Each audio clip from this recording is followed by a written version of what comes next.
Baik Bapak Ibu yang saya hormati, masyarakat Kalimantan Tengah yang berbahagia pada acara Hari Ulang Tahun Hari Ulang Tahun Provinsi Kalimantan Tengah yang ke-68 Iya.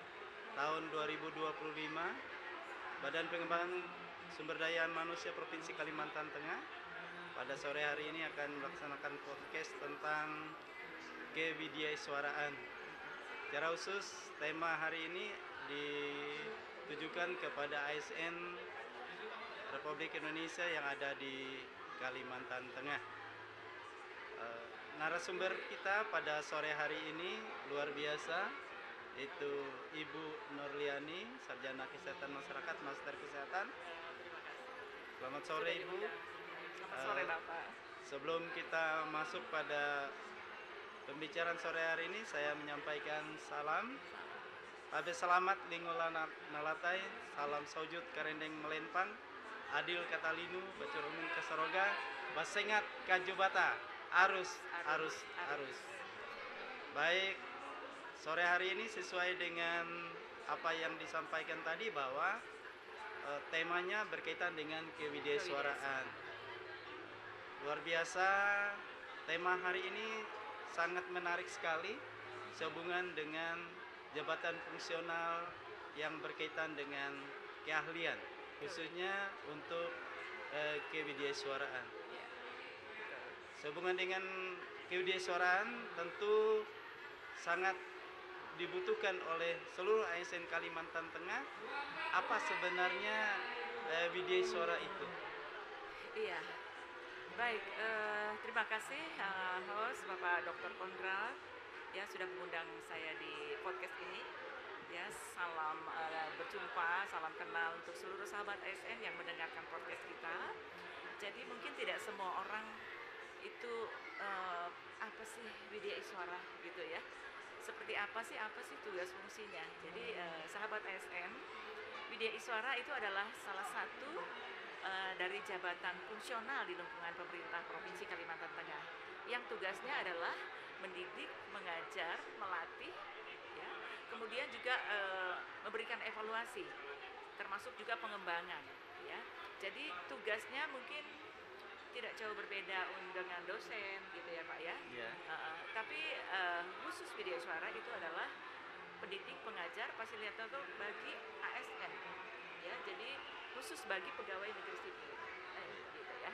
Oke, begitu Bapak Dr. Konrad. Baik, terima kasih Bu Ani. Bahwa widyasuara itu merupakan sebuah tugas yang sangat mulia dalam rangka mendidik aparatur sipil negara yang lebih kompeten lagi. Betul. Baik, kalau begitu narasumber kita Bu Ani, apa tugas utama yang menjadi orientasi yang harus dilakukan oleh seorang widyasuara itu? Oke. Baik, terima kasih Pak Konrad. Jadi peran dan tugas dari seorang widyasuara adalah tadi mengajar, mendidik, melatih, memfasilitasi juga, termasuk nanti juga membantu dalam merancang suatu misalnya pembelajaran bagaimana baik, termasuk juga nanti mengevaluasi ya.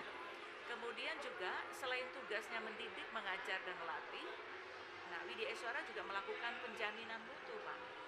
Jadi maksudnya begini, menjamin mutu bahwa para ASN yang kita latih, kita didik di lembaga pelatihan yang terakreditasi tersebut ada kriterianya. Ya, ketika misalnya salah satu pelatihannya adalah laksar, jadi penjaminan mutu yang akan kita lakukan adalah kita harus memastikan bahwa para calon ASN atau peserta laksar tersebut memenuhi kriteria yang dipersyaratkan, ya, wajib mengikuti aturan, kemudian ada ketentuan lain itu karena itu adalah persyaratan untuk mereka nanti masuk ke dunia sebenarnya sebagai pegawai negeri sipil. Nanti mereka akan mendapatkan pendidikan tentang membangun karakter. Ya, jadi itu apa saja kaitannya dengan membangun karakter nanti itu di dalam kurikulum pembelajarannya itu akan dijamin oleh para fasilitator terutama widyasuara agar mereka betul-betul ada di jalur tersebut Pak. Mungkin demikian Pak Dr. Stefanus. Baik, terima kasih Bu Ani. Selanjutnya untuk bisa menjadi widyasuara itu tentu ada beberapa ketentuan ataupun persyaratan yang harus dipenuhi atau dilengkapi. Mungkin supaya lebih jelas, lebih tahu oleh ASN kita yang mau Berminat? berminat atau mau Oke. menjadi pejabat fungsional widya suara, Ah, ah. mereka akan tertarik Bu. Apa yang menjadi Iya. ketentuan ataupun persyaratan yang harus dilengkapi? Betul. Jadi siapa saja sih yang boleh jadi widya suara? Semua boleh ASN. Kriterianya adalah aparatur sipil negara, ya. Yang pertama punya minat, harus ada minat dulu Pak ya. Iya Bu. Kemudian dia senang, bakatnya adalah memang memberikan pembelajaran, mengedukasi, Iya. mendidik, melatih. Itu harus ada tertanam dalam dirinya. Kalau dia tidak punya bakat dan hobi itu mungkin tidak akan maksimal dia akan memberikannya Pak ya. Iya, Ya. betul. Jadi itu syaratnya sebagai calon widya suara itu adalah harus salah satu dari pegawai negeri sipil. Kemudian tentunya karena itu adalah sebagai widya suara itu mempunyai adalah profesi keahlian khusus tentunya untuk bisa menjadi widya suara ASN yang berminat atau calon widya suara harus dilakukan seleksi dulu Pak. Nah, nanti akan ada uji kompetensi sesuai dengan minat tugas mereka ya. Nah, siapa yang menguji kompetensi mereka? Nah, tentunya mereka adalah lembaga administrasi negara sebagai pembina. Sebagai pembina kita, pembina kepegawaian ya. Mereka diujikan, dilakukan uji kompetensi dulu dengan sebelumnya juga ada banyak persyaratan yang harus dipenuhi sebagai seorang ASN ya. Jadi gitu Pak. Jadi akan ditentukan oleh lembaga administrasi negara yang nanti akan merekomendasikan para calon ASN itu untuk bisa kompeten dalam tugas jabatan. Baik Ibu. Di samping apa yang sudah Ibu narasumber atau Bu Ani sampaikan tadi, tentu dari segi pendidikan mungkin ada persyaratan yang harus dipenuhi. Betul. Minimal pendidikannya Betul. S1 atau S2 Ibu? Nah, minimal pendidikan itu strata 2 Pak. Oh, strata 2 Iya, ya Bu ya strata sekarang. 2. Oh, ya. Iya, strata Berarti 2. ada perubahan, ada perkembangan Betul. persyaratan ya Ibu ya. Iya. Nah, kalau di waktu Pak Konrad dulu boleh S1? Boleh. Boleh, tapi sekarang dengan regulasi yang baru Betul. persyaratannya udah harus S2. Baik, luar Betul Pak. biasa. Saya masih era 90-an itu Pak. Itu masih boleh widya suara pratama itu masih golongan 2 kan? Pendidikan akademi bisa waktu itu. Oh iya. Iya. Jadi dia mengajar untuk level yang pratama yang sifatnya menjadi asisten nantinya gitu ya Pak ya. Tapi sekarang karena memang rata-rata ASN ini kita juga diterima di level yang sudah sarjana. Iya. Jadi paling tidak fasilitator harus lebih dari itu. Iya, Gitu ya, betul. Pak ya? Ibu. Betul. Ya. Karena sekarang kan untuk menjadi seorang ASN pendidikan minimalnya S1 ya, Iya, strata 1. betul.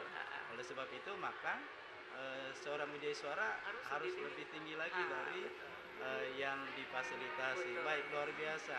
Mudah-mudahan ketentuan ini dapat diikuti oleh masyarakat kita khususnya ASN Kalimantan Tengah yang berminat ataupun mau menjadi widya suara kita. Betul. Baik. Betul Pak Konrad ya. Jadi ini profesi yang mulia ya menurut saya karena kita bagaimana bisa memfasilitasi, mendidik, mengajar dan melatih para peserta ASN untuk bisa mengembangkan kompetensinya lebih lanjut ya. Dan ini juga saya lihat memang minatnya masih belum banyak. Oh, Gitu. masih Iya. kurang banyak ya Kurang widya banyak. suara di tempat kita ya. Sementara kebutuhan untuk tenaga fasilitator tersebut dibutuhkan cukup banyak ya di kita ya, terutama di pemerintah provinsi Kalimantan Tengah ya. Iya. Kita ada 2 lembaga diklat terakreditasi, ada yang BPSDM dan juga salah satunya lagi adalah Bapelkes. Iya. Itu adalah lembaga diklat untuk di lingkungan jajaran kesehatan. Jadi itu, jadi kita boleh Pak pada kesempatan ini kita edukasi juga siapa tahu ASN yang lain berminat ya Pak ya, Iya, berminat betul Ibu. dengan mengikuti tahap-tahapan persyaratan yang sudah ditentukan oleh lembaga administrasi negara. Baik, terima kasih. Apa yang dikatakan oleh Ibu Ani tadi bahwa widya suara itu merupakan sebuah tugas yang sangat mulia. Bahkan lembaga administrasi negara juga menegaskan bahwa widya suara itu adalah gurunya bangsa. Gurunya Gitu. bangsa. Jadi mendidik, melatih, mengajar, bahkan memfasilitasi Betul. ASN-ASN kita agar ke depan mereka lebih hebat, lebih kompeten Nah, dalam itu melaksanakan harapan. tugas dan Betul, Pak. pekerjaan. Betul, Baik. Pak. Baik, luar biasa Ibu. Ini merupakan sebuah pekerjaan yang sangat mulia. Apakah untuk menjadi widya suara itu bisa dari jabatan fungsional lain, Bu? Oh, iya, menarik sekali pertanyaannya Pak Kodrat. Jadi, apakah bisa dari jabatan lain? Tentu bisa. Oh ya Bu, ya Ah, jadi nggak terbatas gitu tidak ya, terbatas, asalkan Pak. memenuhi syarat gitu ya. Betul. Jadi tidak terbatas. Misalnya sekarang kan kita ketika kemarin ada pemetaan untuk dalam jabatan, ada banyak tawaran jabatan fungsional ya Pak ya. Nah, teman-teman yang sudah ada di dalam jabatan fungsional yang lainnya di luar widya suara, itu jika ingin, oh ternyata tertarik menarik nih sebagai seorang widya suara ya, tentunya ada persyaratan tentu minimal dia 2 tahun 2 tahun dalam jabatan sebelumnya. Setelah itu dia bisa ingin tertarik misalnya ke widya suara, tapi tadi dengan persyaratan harus melewati uji Iya. kompetensi dulu. Jadi menarik ya, bisa teman-teman. Silahkan nanti jika yang berminat, kita punya peluang untuk widya suara pertama dan madya, ya cukup besar bagi teman-teman yang punya minat, bakat dan keahlian kompetensi di bidang pendidikan, pelajaran pelatihan. Silahkan. Ya.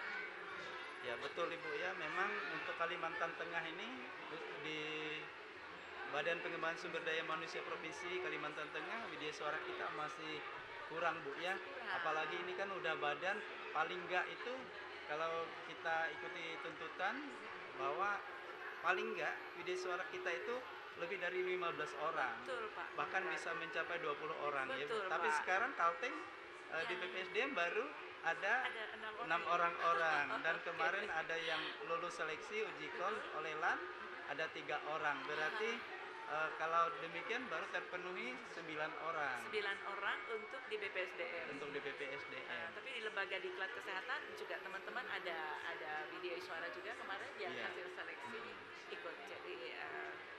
Jadi itu mewakili widya suara provinsi. Oh iya, iya. Ya. Terima kasih Bu narasumber, Bu Ani, luar biasa.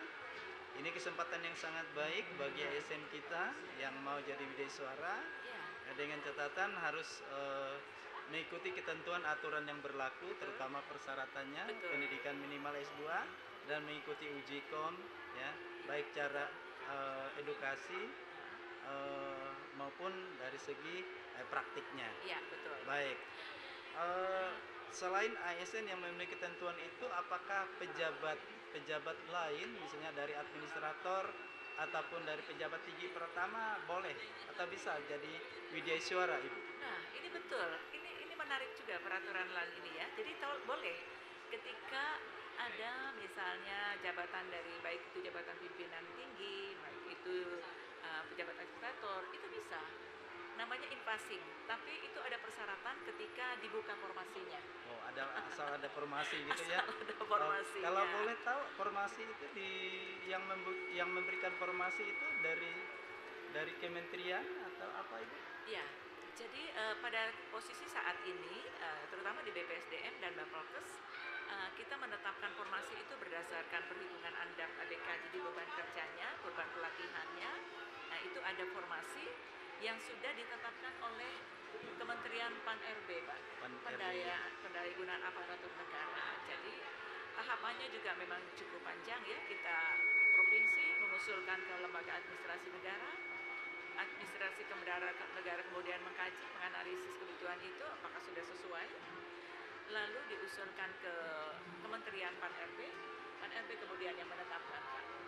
Ya, cukup panjang memang prosesnya, tapi selektif ini memang dilakukan menurut saya karena betul-betul ingin menyaring ya Pak ya, tenaga-tenaga edukasi, tenaga-tenaga edukator maksudnya yang berminat di WI itu betul-betul nanti akan bisa menghantarkan ASN untuk peningkatan kompetensinya. Iya, Ya, betul. Tentu dalam hal pengangkatan seorang ASN untuk menjadi widya suara, tentu ada regulasi yang mengaturnya Ibu, Iya. berkaitan dengan jabatan fungsional widya suara ini. Mungkin Ibu narasumber bisa memberikan penjelasan berkaitan dengan regulasi-regulasi yang berkaitan dengan jabatan fungsional widya suara. Iya, baik. Benar Pak Konrad ya. Jadi lembaga administrasi negara maupun juga Kementerian Pendayagunaan Aparatur Negara telah menetapkan ya ada peraturan Menpan RB nomor 18 tahun 2024 itu tentang jabatan fungsional di bidang pengembangan kapasitas dan pembelajaran ASN. Jadi ini banyak sekali akan ada jabatan fungsional yang tadi di antara mereka itu jika ada yang tadi memenuhi syarat ingin beralih ke dalam jabatan fungsional video suara itu bisa, sudah difasilitasi dengan aturannya. Kemudian ada Permenpan RB nomor 42 tahun 2021 itu juga tentang mengatur widya suara. Bagaimana nanti seorang widya suara itu dalam pelaksanaan tugas fungsinya dia juga diapresiasi dari hasil kinerjanya ya. Kemudian itu bisa sebagai bentuk wujud apresiasi itu dalam bentuk poin-poin kredit yang nanti untuk melunjang untuk bisa ke jenjang yang lebih tinggi lagi gitu Pak. Baik, terima kasih Ibu. Sehubungan dengan jabatan fungsional di suara ini tentu Ibu narasumber ada level-levelnya atau ada tingkatannya. Betul. Kalau boleh tahu jenjang jabatannya itu untuk jabatan fungsional di suara ini ada berapa jenjang itu? Iya, benar Pak Kondrat. Jadi ada jenjang itu tadi berdasarkan latar belakang pengalaman dan pendidikan mereka, kemudian kepangkatan mereka ya. Jadi jenjang dari awal itu mulai dari widya suara pertama. Jadi widya suara pertama itu disebutkan sebagai assistant trainer gitu ya. Kemudian jenjang jabatan yang kedua ada jabatan WI ahli media, ahli muda. Kalau WI ahli muda itu disebut sebagai junior trainer. Junior trainer. Ya. Kemudian yang ketiga ada jabatan widya suara ahli media. Nah, ahli media itu disebut sebagai senior trainer. Level yang lebih tinggi lagi yang paling top itu adalah widya suara ahli utama. Nah, ini sudah frame trainer. Levelnya sudah tinggi, jadi kapasitas pelayanannya juga sudah tinggi, mulai mengkaji, menganalisis, dan banyak tugas-tugas trainer dia sudah meramu bagaimana suatu kurikulum itu yang tepat untuk suatu pelatihan kompetensi. Nah, itu level-level di ahli utama itu Pak. Ya. Untuk jenjang-jenjang jabatan itu tadi tentu ada kaitannya dengan kepangkatan ya Ibu, Ya. ada kaitannya dengan kepangkatan. Nah, mungkin ASN kita yang ada di Kalimantan Tengah ingin tahu Bu. Iya. Nah, misalnya untuk pertama, muda, madya hingga utama itu pangkat golongannya itu di level-level itu pada posisi pangkat atau golongan berapa gitu. Baik ya, jadi mereka teman-teman nanti yang berminat ketika pada saat ini posisi misalnya ada staf nih Pak ya, staf boleh. Oh, staf boleh ya Staf Ibu boleh. ya. Ah. Asalkan dia 2 tahun sebagai pegawai negeri sipil baru ikut uji kom. Jadi staf itu yang sudah punya pengalaman dan sudah punya pengalaman misalnya dalam bidang tugasnya apa ya. Nah, ketika dia masuk dalam level staf itu dia akan nanti duduk di dalam jenjang yang pertama. Oh, jenjang pertama Iya, ya. Oh, ya. jenjang pertama. Kemudian yang lebih tinggi lagi ketika misalnya dia levelnya sudah eselon 4 atau kepala seksi gitu ya. Dia akan duduk di level yang madya. Yang muda. Yang muda. Nah, ketika misalnya ASN tersebut sudah ada di level dia pernah menjabat sebagai kepala bidang atau kepala UPT atau sudah Camat, level camat, sekretaris gitu ya Bu. yang levelnya dia kira-kira sudah ada di eselon 3 SMK. kepangkatan sudah golongan 4 ya. 4 itu bisa masuk sampai ke muda Madya. ke madya. Jadi widya suara ahli madya ya. Jadi dia sudah termasuk yang senior trainer tadi Pak. Nah, itu untuk yang utama ya, yang utama itu adalah memang tahapan pangkatnya kalau misalnya dari awal kalau memang pun ada formasi invasing itu misalnya level pimpinan tinggi pratama, eselon 2 itu, atau eselon 1 itu bisa langsung ke jenjang widya suara utama. Tapi juga lewatin tahapan juga persyaratan. Lalu uji kom juga ya Ibu ya. Betul, lewat uji kom juga Pak. Jadi itu tahap-tahapannya yang sahabat ASN bisa lewati. Nanti kalau berminat saya masuk di tahap mana ya gitu ya. Ketika saya di level staff ya kita harus bisa melihat oh saya ini nanti mungkin ada di pertama atau di muda. Oh ya. Dilihat dari pengalamannya. Baik. Ya. Terima kasih Ibu Oke, baik. narasumber, luar biasa. Eh, Tadi Ibu udah menyampaikan berkaitan dengan untuk bisa menjadi WD Suara itu pertama dia adalah pegawai negeri sipil Betul. sudah 2 tahun.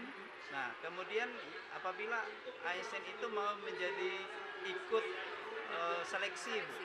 bagaimana mekanisme atau prosedurnya? Iya, baik Pak Konrad.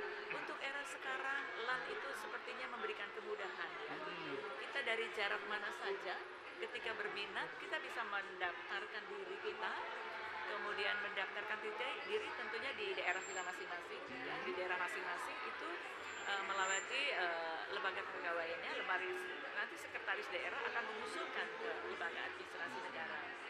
Nah, apa saja yang persyaratan yang calon widya suara misalnya ingin ikut terlibat di sana sebagai pendaftar calon, ada aplikasi Siwi namanya, ya. Nanti bisa mengklik di sana ke aplikasi Siwi LAN Go ID. Ya.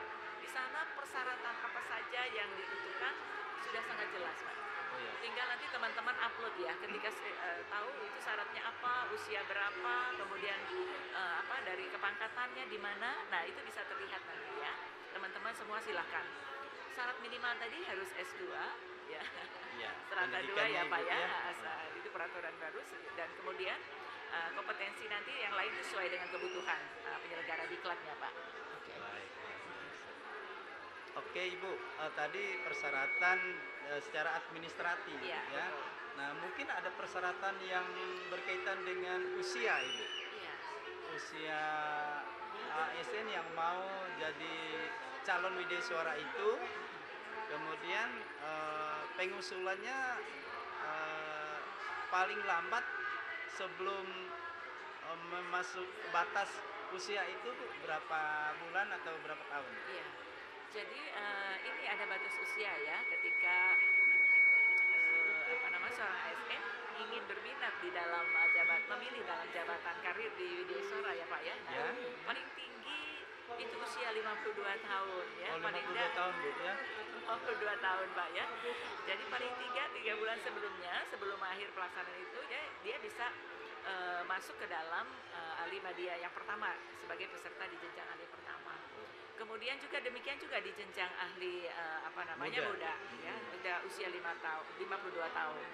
Untuk yang level atasnya di jenjang ahli media itu paling tinggi usianya 54 tahun 3 bulan. Jadi kalau 54 tahun 4 bulan udah nggak boleh lagi Pak. Oh, nggak boleh ya Bu ya. Berarti sebelum 54 Iya. kalau boleh harus sudah bersiap-siap, mengusulkan gitu sudah ya. mengusulkan.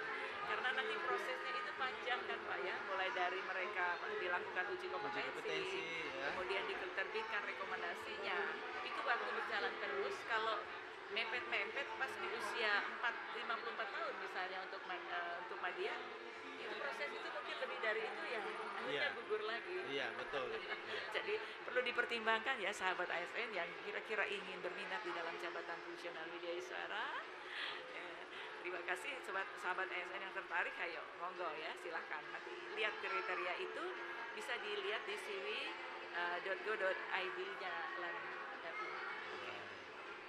Mungkin yang menarik juga Bu, sebelum ASN yang mau menjadi jabatan fungsional widya suara, mereka juga ingin tahu batas usia pensiunnya Ibu. Kalau di bukan fungsional mungkin pensiunnya di 58 gitu ya. Nah, tapi kalau di jabatan fungsional usianya berapa Bu? Batas usia pensiunnya? Baik, terima kasih Pak Konrad. Jadi kalau rekan-rekan yang masuk di awal dalam jabatan widya suara pertama atau muda, Ya. nah itu masuk usia pensiunnya 58 tahun. Nah itu mungkin kalau tadi mepet ya, tapi pada tahapan itu kan nanti ada naik jenjang, Ya. ada proses naik jenjang. Ya. Kalau bisa sampai mencapai usia jenjangnya di media, ya dia bisa pensiun sampai usia 60 tahun. 60 tahun ya Bu 60 ya. tahun. Wah, berarti tambah 2 tahun dari jabatan administrator ataupun Pak. pengawas ya. Betul Pak, di jabatan struktural itu hanya 54 Ya, atau staf juga 54 ya Pak ya. Oke. Tapi kalau di widya suara bisa sampai 60 tahun. Betul, 60 Berarti tahun. pengabdian untuk negeri ini kan Tambah 2 tambah 2 tahun dengan masa kerja yang luar biasa. Ya. Oke. Oke, jadi itu ya sahabat ASN. Belum lagi misalnya yang Widya Suara tadi sudah di level Madya, Pak. Ingin naik jenjang ke level utama, Utama? itu bisa. Oh, bisa Ibu ya. Lewati tahap-tahapan itu Oh, juga. tahap-tahap.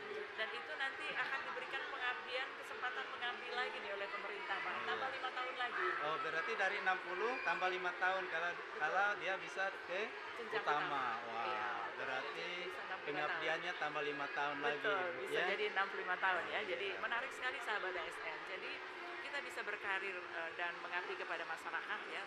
Ini apa namanya menurut saya ya Pak ya. Ini profesi yang sangat mulia Pak.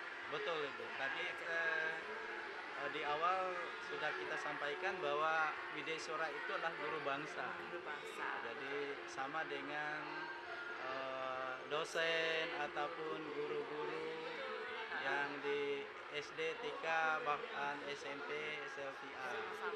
Sama-sama jabatan fungsional dalam meniti karir untuk mengabdi pada negeri ini. Mengabdi Baik. pada negeri, betul sahabat ASN ya. Baik, mungkin ada satu lagi Ibu Iya. yang perlu ASN kita tahu. Iya. Kalau yang ASN itu diangkat menjadi seorang widyaswara, Iya. di mana dia ditugaskan Ibu? Iya, baik.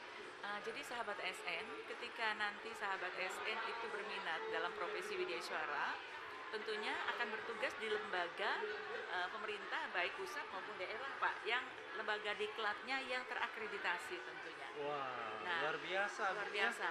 Jadi kebetulan kita bukan kebetulan ya Pak, ini perjuangan. Iya, perjuangan Kalimantan Tengah. gitu Kalimantan ya. Tengah. Iya. Ini BPSDM Provinsi Kalimantan Tengah dan juga satu lagi lembaga diklat kesehatan itu namanya Bapelkes itu sudah terakreditasi secara nasional. Wah, luar biasa, Luar biasa, ya. Pak. Kalimantan Tengah punya 2 lembaga pelatihan Lembaga pelatihan yang ya. sudah terakreditasi, Betul. diakui secara nasional. Diakui secara nasional. Untuk lembaga sudah akreditasi A loh Pak. Wah, luar biasa. Oh, Iya. bagus sekali Jadi- kalau begitu. Berarti tinggal mempertahankan dan meningkatkan terus Nah, Ibu. betul. Supaya tidak beralih ke akreditasi yang Turun lebih iya. rendah lagi. Kalau udah A berarti tinggal Bagaimana mempertahankan kita dan meningkatkan. mengembangkan. Nah, jadi Iya. sahabat ASN ini penting sekali kita edukasi saat ini ya Pak ya. Kita sosialisasikan supaya sahabat ASN yang berminat ini ke dalam alih jenjang ke dalam jabatan fungsional widyaswara tadi banyak manfaat dan keuntungan dan kemuliaannya juga banyak gitu ya. Karena nanti dia bisa sebagai seorang fasilitator yang memberikan edukasi untuk meningkatkan kompetensi para ASN yang lainnya gitu ya dalam bidang tugasnya. Kemudian juga para widyaswara ini juga bisa menghantarkan kita kepada kompetensi-kompetensi lain yang memang wajib harus dimiliki oleh para ASN untuk bisa menunjang kerja di institusi dan lembaganya, Pak. Sehingga begitu nanti beriringan ya, ketika para ASN yang diedukasi dan mendapatkan pelatihan itu memiliki kompetensi dasar untuk pelaksanaan tugas, tentunya pasti akan menunjang visi misi organisasi dan lebih lanjut adalah menunjang visi misi pemerintah daerah. Jadi ASN jangan khawatir jika berminat ya. Kebetulan formasi kita di BPSDM Provinsi Kalimantan Tengah itu masih terbuka untuk Iya, yang dibuka pertama dan kerannya muda. begitu ya. Betul. Baik widyaswara pertama, muda, madya, Iya. bahkan sampai in passing dari jabatan tinggi pertama gitu ya. Ya, untuk saat ini mohon maaf sebelumnya yang untuk yang di passing belum ada. Oh, belum ada Ya. gitu ya, Bu, ya. Jadi masih formasi yang sudah ditetapkan oleh Pan RB kita pada saat ini untuk widyaswara pertama dan muda. Oh, pertama muda. Dan Madya juga ada tersedia, mungkin kita ada kalau nggak salah 10 gitu ya. Yang tersedia sekarang ada ASN-nya, para widyaswaranya yang tersedia sekarang ada kurang lebih 8, tapi mungkin nanti akan tergantikan di tahun depan. Dan kita terus mengupayakan dalam langkah peningkatan kinerja pelayanan di organisasi. Baik, terima kasih. Luar biasa penjelasan dari narasumber kita Ibu Nurliani, Master Kesehatan, Siap. widyaswara ahli madya yang udah sangat berpengalaman berkaitan dengan Dikjarti, evaluasi dan pengembangan program pelatihan di Badan Pengembangan Sumber Daya Manusia.